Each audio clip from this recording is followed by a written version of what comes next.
Hi అండి, మళ్ళీ వచ్చేసాను. ఈరోజు ఏం లేదండి, రొటీన్ వ్లాగేనండి. మార్నింగ్ అయితే ఫంక్షన్కి వెళ్ళిపోయాము. ఈవినింగ్ వచ్చేసేపటికి ఏం కర్రీ చేయాలో అర్థం కాలేదు. ఎగ్ అయితే వండేసేద్దాం అనుకున్నాను. మా పిల్లలేమో ఎగ్ వద్దు మమ్మీ, చికెన్ వండేసే అన్నారు.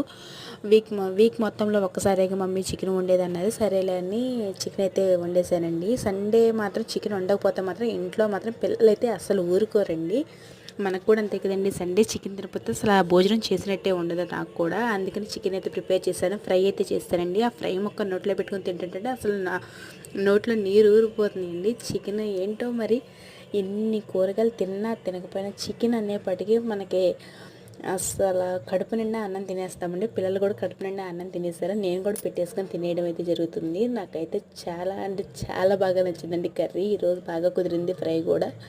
మీకు కూడా చికెన్ అంటే ఇష్టమైతే లైక్ చేయండి, షేర్ చేయండి, సబ్స్క్రైబ్ చేయండి. థ్యాంక్ యూ అండి. ఇలాంటి మరిన్ని వీడియోస్ కోసం నా ఛానల్ సబ్స్క్రైబ్